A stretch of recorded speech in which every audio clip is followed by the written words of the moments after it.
मैं हूं आफाक अहमद और आप देख रहे हैं न्यूज़ NSO इंडिया।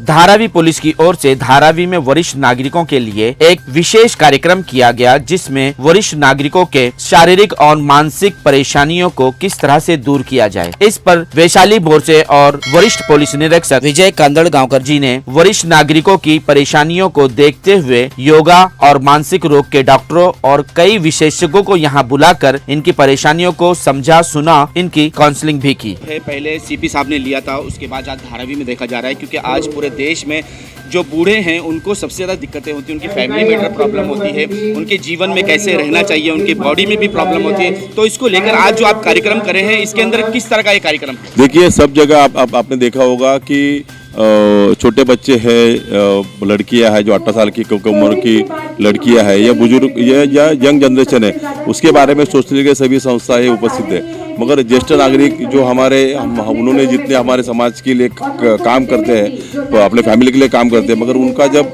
एज होता है तो उसके ऊपर देखने के लिए घर वाले भी देखते नहीं है। ज़्यादातर लोगों ने देखा कि उनको एक वो लगता है कि ये हमारे ऊपर बोझ है, और ये बोझ हम संभलने पड़े। जो माँ बाप ने अपने बच्चों को कंधे पे लेके बड़ा किया होता, वो बच्चा भी अपने को उनको संभाला नहीं जाता है, और उनको या तो फिर उनको रिहैबिलिटेशन सेंटर में भेजा जाता है, फिर जहाँ पर वृद्धापन जो होते वहाँ पर भेजते हैं।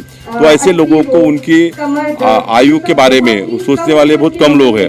तो हमारे CP सर है, विवेक पलसरकर सर ने आने के बाद ये जो वर्ग है उसको बड़ी अच्छी तरह से देखने की महत्वपूर्ण बात उन्होंने रखी है, और उनके लिए जो भी करना मुनासिब है वो करने की हिदायत हर एक पुलिस स्टेशन के हमारे जो वरिष्ठ लोग हैं उनको दी थी। तो उसका ही एक प्रतीक करके आज हमने यहाँ पर एक प्रोग्राम यहाँ पर हमने आज अरेंज किया था। धारावी में बहुत सारे बुजुर्ग लोग हैं, तो उनको दैनिक जीवन के अंदर क्या कठिनाई को सामना करना पड़ता है, और ये कठिनाई का सामना करते हुए उनको उनका शरीर स्वस्थ कैसा रहना चाहिए योगा के जरिए या खान पान के जरिए, और उनको अगर तकलीफ हो तो कौन सी गोलियां लेनी चाहिए। इस सब विषय को एकत्रित करते हुए हम लोगों ने यहाँ पर डॉक्टर, योगा टीचर और बाकी महत्वपूर्ण जो लोग हैं, जो साहित्य में जिन्होंने नाम किया था भगवान इंगले सर, वो सभी लोग को बुला के व्यासपीठ हमने बुलाया है, और उनके जरिए हम लोगों को एक सूचना और एक अच्छी तरह से मार्गदर्शन पर उनको व्याख्यान यहाँ पर रखा है, ताकि आने वाले दिनों में उनका जीवन शांतिपूर्वक तरीके से गुजारे। ये हमारी एक प्रयास है, वो प्रयास का आपका सामने नतीजा आपको दिख रहा है। हाँ, हमारे CP साहब है, उन्होंने मतलब एक निविदा पास की है कि अपने जुरिडिक्शन में जितने सीनियर सिटीजन हैं अकेले रहते हैं, उनका ध्यान रखना है। मतलब उनको जाके चेक करना है महीने में या एक वीक में जाके कि उनको क्या तकलीफ है, उनकी क्या ज़रूरत है। अभी जनरेशन फास्ट हो गया है, इसके लिए सीनियर सिटीजन के कंप्लेंट्स भी उतने आ रहे हैं कि बहू ध्यान नहीं देती है, लड़के लोग इतना ख्याल नहीं कर पाते हैं, घर में अकेले रहते हैं। तो इसके लिए आज हमने ये सीनियर सिटीजन के सम्मान के लिए ये प्रोग्राम रखा कि आपको भी सम्मान किया जा सकता है समाज में, आप भी समाज के लिए महत्वपूर्ण हो, आप भी समाज की धाराएं में मतलब जो जनरेशन है उसके लिए आप भी इम्पोर्टेंट हो। इसके लिए हमने ये प्रोग्राम उनका सम्मान करने के लिए रखा गया। वरिष्ठ नागरिकों की परेशानियों को शायद ही कोई समझ सके या इनको दूर कर सके, क्योंकि कहीं वरिष्ठ नागरिकों से तो कहीं परिवार से कोई न कोई चूक हो जाती है। ऐसे में डॉक्टरों का कहना है कि अपने बुजुर्गों को समझने की कोशिश करें और इन्हें व्यायाम और योगा से मानसिक तनाव से दूर रखें। अपने समाज की रक्षा करता है, लेकिन पुलिस समाज का स्वास्थ्य के बारे में भी सोचता है, ये सबसे बहुत बड़ी बात है। और उन्होंने इसके लिए जो ज्येष्ठ नागरिक है उनको मार्गदर्शन करने के लिए हम जैसे डॉक्टरों को उनको बुलाया है।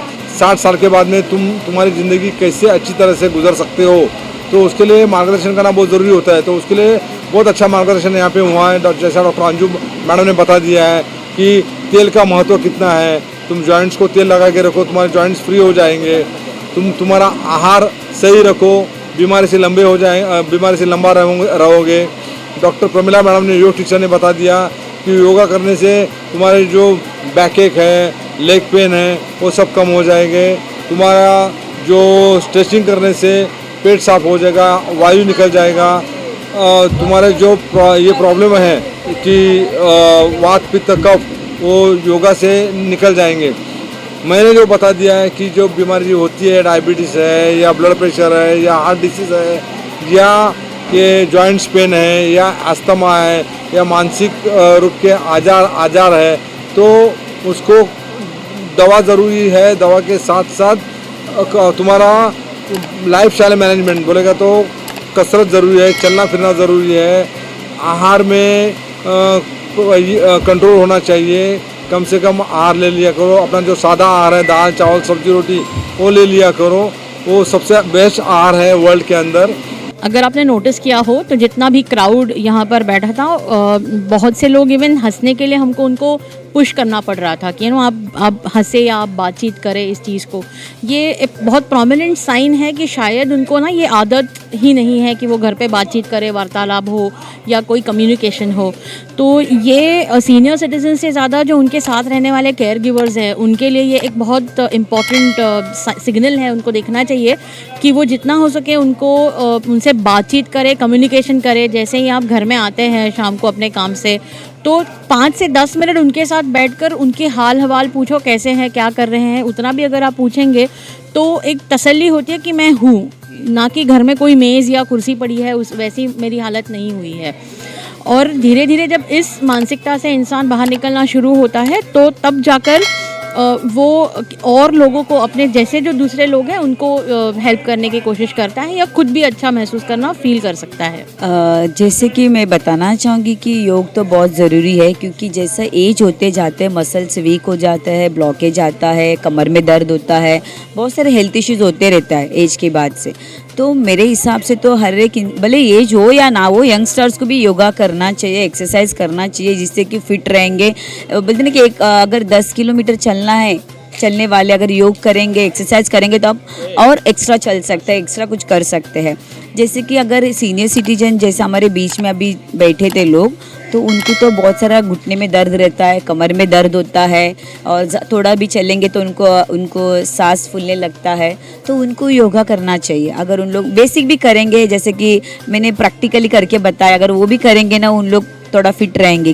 ओल्ड एज वाले लोगों में सबसे ज़्यादा जोड़ों की तकलीफ़ें ज़्यादा देखने को मिलती है। एक तो क्योंकि उम्र के साथ साथ डिजेनरेशन हड्डियों में बहुत ज़्यादा देखने को मिलता है, उसकी वजह से आने वाली प्रॉब्लम, दर्द और चलने में तकलीफ़, उनके रोज़मर्रा के जो काम होते हैं वो नहीं अच्छे से हो पाते हैं। तो ऐसे कार्यक्रम से थोड़ा अवेयरनेस अच्छा क्रिएट होता है, तो ये अच्छा है इसके लिए। इस कार्यक्रम में धारावी के कई बड़े लोग और डॉक्टर सहित महिला बुजुर्ग और पुरुष बुजुर्गों ने इस कार्यक्रम में भाग लिया। कार्यक्रम में आए हुए बुजुर्गों ने कहीं शरीर की दिक्कतों पर बात की तो कहीं घरेलू परेशानियों को लेकर बुजुर्गों की परेशानियों को पुलिस कर्मियों ने समझने और जानने की कोशिश की और इसे दूर करने की भी बात कही है। परिवार के लोग उनको मार कर वृद्ध आश्रम में कभी भेज देते हैं, कभी मार कर वो अपने घरों में रहने देते, खाना नहीं देते, पानी नहीं देते, घरों पर कब्जा कर लेते। सब बहुत सारी दिक्कतें जो है इन बुजुर्गों के साथ हो रही है। उसके लिए पुलिस किस तरह से अब वर्क कर रही है और कैसे, मतलब किस तरह से उनको ये न्याय मिलेगा? देखिए, अभी ज्येष्ठ नागरिक के लिए कानून भी पास हुआ है सेंट्रल गवर्नमेंट से लेके, और उसके तहत अगर कोई भी अगर डोमेस्टिक वायलेंस, जैसे लेडीज के बारे में होता है वैसे डोमेस्टिक वायलेंस अगर ज्येष्ठ नागरिक के लिए होता है तो उसके लिए जिलाधिकारी को अधिकार दिए है। अगर ऐसे कोई भी अगर उसको तकलीफ दे रहा है, घर पे खाना नहीं दे रहा है, पीना नहीं दे रहा है, तो ज्येष्ठ नागरिक वहाँ पर अर्जी कर सकते हैं और जिलाधिकारी पुलिस को आदेश देता है कि उनके बारे में जो भी मुनासिब वो कार्रवाई करो। अगर उसके घर पे किसी ने कब्जा किया तो घर भी खाली करके देने का आदेश पुलिस को देते हैं। पुलिस बाकायदा उनको मदद करके उनको जो हक है उनको दिलाने की कोशिश करती है। इसी तरह से कई लोग ये शिकायत करते हैं कि पुलिस भी जो है फरियादी का साथ नहीं देती है, ऐसे में उनको भी कई दिक्कतें आ रही है। तो क्या ऐसा है कि पुलिस उनका साथ नहीं देती है? नहीं, ऐसा कोई बात नहीं है। ज्येष्ठ नागरिक जो भी पुलिस स्टेशन में आता है उसको तुरंत कार्रवाई की जाती है। वहाँ पर कुछ भी तरह के तकल्लुफ हम लोग लगते नहीं है, जितना हो सके, क्योंकि फैमिली को बुला के उनको समझा के, क्योंकि एक बार बुजुर्ग होने के बाद थोड़ी सी यंग जनरेशन और जो ज्येष्ठ नागरिक है उसमें तू मैं होती है, तो उनको दोनों को बैठा के उसमें से बीच का रास्ता निकाल के शांतिपूर्वक वातावरण के अंदर जो प्रॉब्लम है उसको सुलझाने की कोशिश पुलिस करती है। बोल रहे हमको हर चीज की तकलीफ हो रही है, खाना पीना सब कुछ नहीं, खर्चा पानी कुछ नहीं, सारे पैसा ले लिया, छिना लिया सब, और हमको मारता भी है, समझे लड़का। वो पुलिस के पास जाओ तो वो कोई नहीं, वो पैसा लेके वहाँ पर कोई सुनाई नहीं। लेकिन बड़ा मंगता है, ऐसा उम्र में न उठने आता, न बैठने आता, न हाथ पाँव उठाता, न कुछ। क्या करना, तकलीफ में तो है इंसान। हमारा घर है और हमको निकाल के भगा रहा है, मार रहा है, पीट रहा है, गाली भी दे रहा है। 4, 5, 10 मरतबा मुझे मार चुका वो। और हम बार बार उसको बोलता, देख मेरे को ऐसा सब मत कर, समझे, न कुछ चीज देता न देता, मारता पीटता है। 10-12 फेरा मार चुका। बच्चे प्रेशर डालते हैं माँ बाप पे कि किसी भी तरह से घर जो है उनके नाम पे किया जाए, प्रॉपर्टी उनके नाम पे दिया जाए, और उस तरह के अलग अलग किसी को तो घर से बाहर निकाल देना। अभी तो एक गृहस्थ है जो जिनका दांत, वो जो नकली दांत बिठाते हैं, वो बेचारे रात को सोते टाइम पानी में डालकर सोए थे, उन्होंने पूरा वो दांत ही गायब कर दिया। उसका नाम, उस पेशेंट का नाम, उसका नाम तो अभी मुझे याद नहीं आ रहा, बुलाया था मैंने उनको, उसको मैंने कोर्ट में भेजा था, कोर्ट से ऑर्डर आ गया है। तो ऐसा इस तरीके से जो हो रहा है, मेरी सभी से यही गुजारिश है कि घर किसी भी तरह से अपने बच्चों के नाम पे न किया जाए। जब तक आप जिंदा है आपके नाम पे रखो, वही एक सिक्युरिटी है।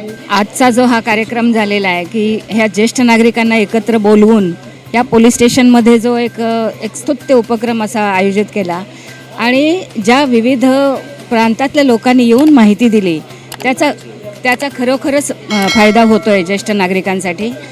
आता मला एक मुद्दा इथे सांगावासा वाटतो की ज्येष्ठ नागरिकांना अनेक कायदे आता अलीकडच्या काळात आलेले आहेत आणि आम्ही जवळून काही ज्येष्ठ नागरिक असे बघितलेत की त्यांच्या प्रॉपर्टीसाठी मुलं भांडतायत, ते त्यांचा हक्क मागतायत, पण जबाबदारी निभावत नाहीत। म्हणजे त्यांच्याकडे लक्ष दिलं पाहिजे। आज 80-85 असं वय झालेले आहेत, प्रॉपर्टीसाठी एकत्र येतात, पण त्या आई वडिलांना बघण्यासाठी कोणी येत नाहीत। ही एक मोठी शोकांतिका वाटते। मी प्राध्यापक भगवान इंगळे। आजचा जो कार्यक्रम सिनियर सिटीजनच्या बाबतीमध्ये पोलीस ठाण्याने आयोजित केला धारावीच्या, ते अतिशय अप्रतिम झाला। विविध क्षेत्रातली डॉक्टर मंडळींना त्यांना माहिती दिली। सबको इतना ही मेरा कहना है कि बीते दिन को याद नहीं करना, आने वाली दिन की चिंता नहीं करना, और वर्तमान काल में अपने सेहत का और जो बोले शरीर और मनोमिलन, मानसिक शारीरिक तंदुरुस्ती बहुत बढ़िया होना चाहिए। दूसरी बात यह है कि जो घर में जो प्रॉब्लम है तो उनके लिए तो अपने गवर्नमेंट ने जो डॉक्टरों अतुल कुलकर्णी जी रखा, ज़्यादा डरने की कोई बात नहीं। सबसे बेस्ट है कि आनंद रहना, खुद की शरीर की हिफाजत करना, और जो डॉक्टर पातनेकर साहब जो बोले कि घर से निकलो, तुम वॉक करो ताकि तुम्हारा शुगर नॉर्मल होगा, बीपी नॉर्मल होगा, और तुम्हारे शरीर के जो हिस्से पुर्जे हैं वो सबसे चलने फिरने लगेंगे, ये उसकी जो ताकत आने लगेगी, तो तुमको मानसिक विकार कम होते जाएगा। इतना ही मेरा कहना है। यूं तो धारावी पुलिस की ओर से बहुत से कार्यक्रम के माध्यम से धारावी वासियों के परेशानियों को और इनके अधिकार को उजागर करने की कोशिश की है। वैसे ही अगर वरिष्ठ नागरिकों की परेशानियों को दूर किया जाए या कम किया जाए तो ये एक बहुत ही अच्छा कदम होगा धारावी पुलिस स्टेशन के लिए, क्योंकि धारावी में बहुत से ऐसे बुजुर्ग हैं जिनके साथ बहुत सारी घरेलू हिंसा भी हो रही है और शारीरिक हिंसा भी हो रही है। तो ऐसे में धारावी पुलिस को आगे बढ़ना ये बहुत ही अच्छा कदम है, ताकि धारावी के बुजुर्गों को आसानी से अपने जीवन बिताने का मौका मिल सके। आज तक के लिए इतना ही। देश विदेश की खबरों के लिए देखते रहें न्यूज़ NSO इंडिया।